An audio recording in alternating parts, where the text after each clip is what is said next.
Hello guys. कैसे हैं आप सब। आज हम लोग स्टार्ट करने वाले हैं क्लास 6 हिस्ट्री का chapter number 9 traders Kings and pilgrims.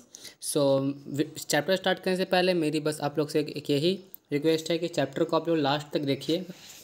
मैं बोलता हूं कि आपको हर एक चीज़ में एक स्टोरी की तरह समझाते हुए चल जाऊंगा। तो उसके पहले हम लोग एक स्टोरी से ही चैप्टर स्टार्ट हो रहा है। Jagini at the market. Jagni looked forward to the fair in the village. अब क्या है कि गांव में एक मेला लगता है, उसके लिए जागिनी वो काफ़ी एक्साइटेड होती है। उसको देखना और छूना, जो वहाँ पॉट्स और पैंस होता था ना, शाइनी स्टील का, ब्राइट प्लास्टिक पकेट्स, ये सब उसको जो है छूना और देखना काफ़ी ज़्यादा पसंद होता था। फिर cloth printed with brilliant floral design, जो क्लॉथ प्रिंट होता था जिसमें सुंदर सुंदर फ्लावर्स होते थे, वो सब उसको। फिर clock work toys, all of which come from the city, और ये सब सिटी से आते थे। The men who spread out in their wares came in buses and trucks and went back at the end of day। अब ये सारे लोग जो आते थे ना, वो सब बसेस और ट्रक से आते थे और वापस जो है एंड के डे में चले जाते थे। Why were they always on the move, she wanted, कि हम लोग वो हमेशा एक जगह से दूसरी जगह भटकते क्यों रहते हैं, वो ये सोचती है। Her mother explain that they were traders, उसके मदर बताती कि ये ट्रेडर्स है। People who bought things where they were made, अब पीपल जो वहाँ से ख़रीदते हैं कि जहाँ वो बनता है और उसको सब जगह बेच देते हैं। Okay, how to find out about traders and traders. तो जैसा कि हम लोग पढ़े थे चैप्टर 8 में, northern black polished ware carving in BPW। तो ये जो फाइन पॉटरी था, स्पेशली बॉल्स और प्लेट्स बनता था several archaeological sites throughout the subcontinent, ये मिला है हम लोग को। How do you think it reach this places, traders may have carried them from the places where they were made to sell there. तो उन लोग वहाँ पर मिला क्यों, तब ट्रेडर्स उस टाइम भी होते थे ना, जो एक जगह से लेके उसको दूसरे जगह तक लेके जाते थे और जाके वहाँ बेच देते थे। अब साउथ इंडिया है ना, साउथ इंडिया जो हमारे इंडिया का पार्ट है, वो काफ़ी फेमस था गोल्ड के लिए, स्पाइसेस के लिए, पीपर के लिए और प्रीशियस स्टोन के लिए। अब पीपर का काफ़ी ज़्यादा वैल्यू था रोमन एम्पायर में, इसलिए इसको ब्लैक गोल्ड भी बोला जाता था। So traders carry many of this goods to Rome. तो ट्रेडर जो थे रोम के, वो काफ़ी सारी ये सब चीज़ जो है ना रोम तक लेके जाते थे शिप से, सी के रूट होते हुए, और लैंड्स में कारावांस में तो झुंड बना कर जाते थे। There must be quite of a lots of trade as many Roman gold coins have been found in South India. अब काफ़ी सारा जो हम लोग को रोमन गोल्ड कॉइन है ना, वो हम लोग को साउथ इंडिया में मिलता है। ये साउथ इंडिया से ट्रेड ज़्यादा होता था, तो इसलिए हमको वहाँ मिलता है। अब पोएम्स अबाउट ट्रेड। अब ये कि जो एविडेंस जो ट्रेड का ना, वो संगम पोएस में है। यहाँ पे हम लोग को मिलता है कि गुड ब्रॉट इन पुहार। अब पुहार एक इम्पॉर्टेंट पोर्ट है जो ईस्ट कोस्ट में। अब हम लोग को देखते हैं स्वीट प्रैंसिंग हॉर्सेस बाय सी इन शिप्स। अब जो प्रैंसिंग हॉर्स होते हैं ना, उनको सी के थ्रू मिलता था। Bales of black pepper cards के द्वारा लेके जाता था। अब जेम्स और गोल्ड बॉन्ड जो थे ना, वो हिमालय से मिलता था। सैंडलवुड जो है वेस्टर्न हिल से। और जो मोती है ना, वो साउदर्न सी से मिलता था। अब कोरल फ्रॉम ईस्टर्न ओशियन। अब कोरल क्या होता है, जैसे कुछ एनिमल्स होते हैं ना, उनके मरने के बाद जो उनका स्केलेटन होता है ना, उसका भी काफ़ी ज़्यादा वैल्यू होता है। The yield of Ganga, crop जो था कावेरी से। खाने का सामान श्रीलंका से, पोट्री म्यांमार से, और ये सब काफ़ी ज़्यादा इम्पोर्ट हुआ करता था उस टाइम पे। Traders way several sea routes. Trader के पास काफ़ी सारे सी रूट्स हुआ करते थे। Some of this followed coast, कुछ कोस्ट को फॉलो करते करते जाते थे कहीं पे। There was other Arabian sea, Bay of Bengal, where trade took advantage of monsoon winds cross the sea more quickly. अब क्या है ना कि कुछ अरबियन सी और बे ऑफ बंगाल है ना, तो वहाँ पे सेलर क्या करते थे कि मानसून विंड्स का एडवांटेज लेते थे जल्दी पहुँचने के लिए। और एग्जांपल लेते हैं कि अब समझ लो कि विंड इस डायरेक्शन में फ्लो कर रहा है, तब अगर किसी को या इस जगह से इस जगह पर जा रहा होगा ना, तो वो इस समय यहाँ से शिप चलेगा। उसको विंड भी जो है ना, वो इस साइड से, तो विंड से जो शिप होगा ना, वो इस टाइम इजली ब्लो होगा, तो उन लोग काफ़ी जल्दी पहुँच जाएंगे। So he wanted to reach western coast of the subcontinent from East Africa, they choose to sail with the south west monsoon. अगर वो ईस्ट अफ्रीका और अरबिया पहुँचना चाहते थे वेस्टर्न कोस्ट से, तो वो साउथ वेस्ट मानसून में जाते थे। Sturdy ship had to be built for the, sturdy मतलब होता है ना तगड़ा तगड़ा शिप बनाया जाता था ये सब लॉन्ग जर्नीज के लिए। काफ़ी ज़्यादा समुद्र में जो होता था ना, हवा चलता था, कोई तूफान भी आता था, कमज़ोर हो जाएगा तो वो टूट जाएगा या डूब जाएगा। New kingdoms along the coast. The southern half of the subcontinent is marked by long coastline with the hills, plateaus and river valleys. अब साउदर्न हाफ जो है सब कॉन्टिनेंट का वो मार्क किस क्या चीज़ से करता है, काफ़ी ज़्यादा लंबा कोस्टलाइन है जिसमें हिल्स, प्लेट्यूज और रिवर वैलीज है, जिसमें कावेरी काफ़ी ज़्यादा इंपॉर्टेंट होता है क्योंकि काफ़ी ज़्यादा फर्टाइल है। अब चीफ या किंग जो होते हैं ना, इस चैप्टर में चीफ या किंग हम लोग दोनों एक मान चलेंगे। जो ये रिवर वैली को कंट्रोल करते थे ना, उनका जो इलाका होता था, कोस्ट होता था, वो काफ़ी ज़्यादा पावरफुल और रिच होता था, क्योंकि उसके थ्रू जैसे कि अब रिवर वैली से क्या होता था ना कि पहला तो उससे थोड़ा में भी ट्रेड हो जाता होगा, या फिर जो उसका वाटर होता होगा ना, उनसे उन लोग जो है ना इरीगेशंस अच्छे करते होंगे, जिसके कारण फार्मर से ज़्यादा इन लोग को टैक्स मिलता था। अब एक संगम पोयम जिसमें एक मूवेंदर, संगम पोयम में एक वर्ड मेंशन किया गया, इसका नाम मूवेंदर। मूवेंदर जो तमिल वर्ड है जिसको मतलब होता है थ्री चीफ। अब थ्री चीफ के लिए यूज़ किया गया। चीफ मतलब जो भी चीफ होगा वो उच्च फैमिली से होगा, तो ये रूलिंग फैमिली होते थे, heads of three ruling family. तो अब ये कौन सा रूलिंग फैमिली होते थे, तो ये जो तीन है ना वो इम्पॉर्टेंट याद रखिएगा, चोलास, चेराज एंड पांड्यास।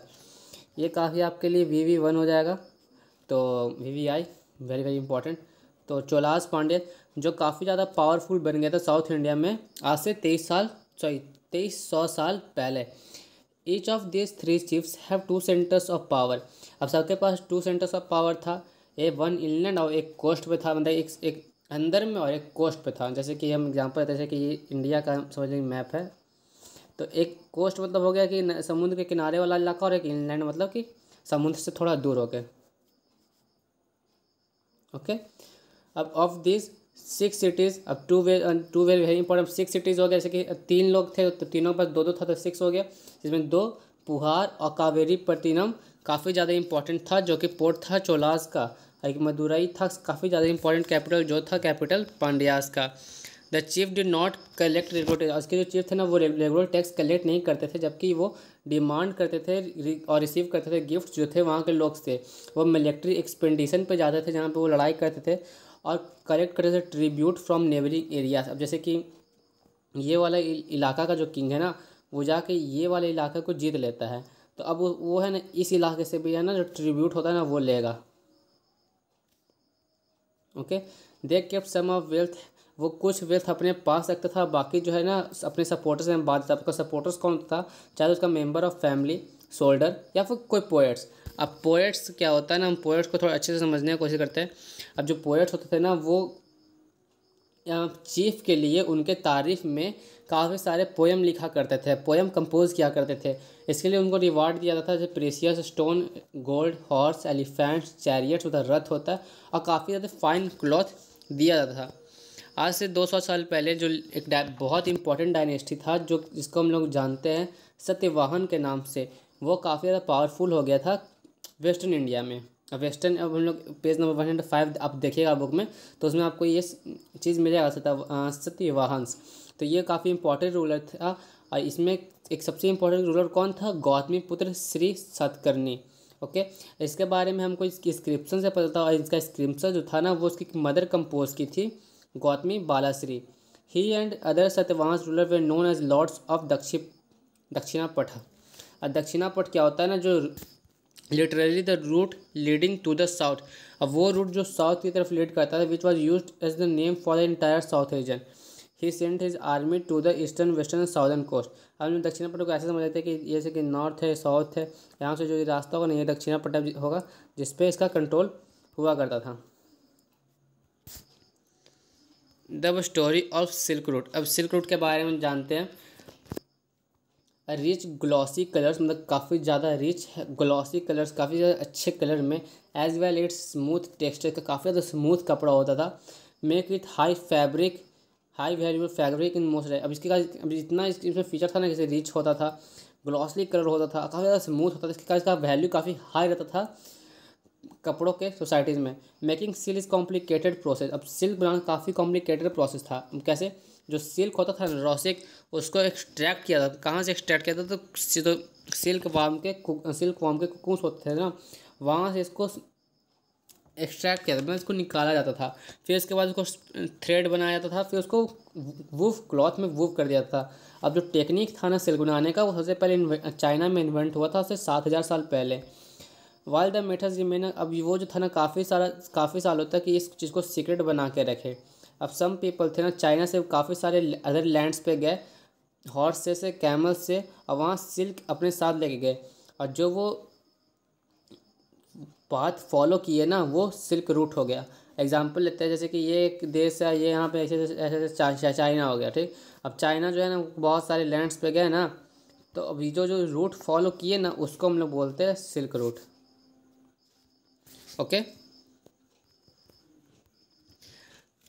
अगर ये कि चाइनीज़ रूलर थे ना वो जो सिल्क है इसको एज अ गिफ्ट भेजते थे, किसको, ईरान को, वेस्ट एशिया को, और वहाँ से सबको नॉलेज पता चला कि सिल्क होता क्या, फिर वहाँ से वो वेस्टर्न कंट्रीज़ में फैलना स्टार्ट हो गया। आज से 2000 साल पहले जो सिल्क पहनना था ना वो काफ़ी ज़्यादा फैशन में आ गया था काफ़ी सारे राजाओं में, और जो रोम के जो अमीर लोग होते थे ना वो पहनते थे, क्योंकि जो सिल्क होता था वो काफ़ी ज़्यादा महंगा होता था। महंगा क्यों होता था, ये काफ़ी बड़ा कारण हो गया कि सिल्क महंगा क्यों होता था। तब इसका कि सिल्क को पता है चाइना से और जगह देशों में ले जाने के लिए ना काफ़ी डेंजरस रोड होते थे, माउंटेन्स होते थे और डेजर्ट होते थे। अब ये सब जगह क्रॉस करके वहाँ पर जाना पड़ता था। अब जो पीपल लिव करते थे ना, पीपल जो थे वो इस रूट में अब जो रहते थे ना वो भी ट्रेडर्स से जो पेमेंट डिमांड करते थे। एग्ज़ाम्पल लेते हैं कि देखिए ये चाइना हो गया, अब यहाँ पे कोई एक नेशन है, अब जो यहाँ से यहाँ तक जाने में जो रूट में और बीच में जो कंट्री आ रहा है तो वो भी ना वो भी पेमेंट डिमांड करते थे। लुक एट मैप 6 पेज 76 में आपको मैच में जो शो करेगा सिल्क रूट को, इसमें पीछे ही आपको चैप्टर में मिल जाएगा ये चीज़। अब सम के किंग्स था ना वो ज़्यादा कोशिश करता था कि कंट्रोल लार्ज इस रूट का ज़्यादातर पोर्शन वो कंट्रोल करे। इसके कारण उसको क्या होगा ना, टैक्स मिलेगा, ट्रिब्यूट मिलेगा, गिफ्ट मिलेगा जो ट्रेडर से वो लाएंगे, जो ट्रेडर ट्रैवल करेगा इन रिटर्न। अब वो रिटर्न में पता है वो प्रोटेक्शन देते थे ट्रेडर्स को जो वहाँ से पास करते थे। किससे प्रोटेक्शन थे, रॉबर्स से, कहीं इसको रॉबर्स कोई लूट ना ले। अब बेस्ट नोन, अब सबसे फेमस जो रूलर थे जो कंट्रोल किए थे सिल्क को वो था कुशनाहज, जो सेंट्रल एशिया और नॉर्थ वेस्ट इंडिया को रूल किए आज से 2000 साल पहले। टू मेजर सेंटर था जो काफ़ी ज़्यादा पावर में था वो था पेशावर और मथुरा। तक्षशिला भी इसमें इंक्लूड था इस किंगडम में। During their rule a branch of silk route extended from central Asian down to sea ports at the mouth और रिवर इंडस। अब इनके रूल में क्या हुआ था ना कि सिल्क रूट जो था वो एक फैला सेंट्रल एशिया से लेकर सी पोर्ट जो होता है ना इंडस के माउथ तक, जहाँ जो है सिल्क शिप वेस्ट के लिए शिप किया जाता था रोमन एम्पायर के लिए। Kushans were amongst the earliest ruler of the subcontinent to issue gold coins. अब ये सबसे पहले रूलर्स थे जो गोल्ड कॉइन को इशू किए थे, और ये जो था ट्रेडर यूज़ करता था सिल्क रूट के बाद, सिल्क रूट में वो यूज़ करते थे। अब नेक्स्ट टॉपिक है हम लोग का द स्प्रेड ऑफ बुद्धिज्म। इसको हम लोग नेक्स्ट पार्ट में देखेंगे, इस पार्ट के में। तो अगर आपको चैप्टर समझ में आया तो लाइक और सब्सक्राइब जरूर कर दीजिएगा। That's all, thank you and have a nice day.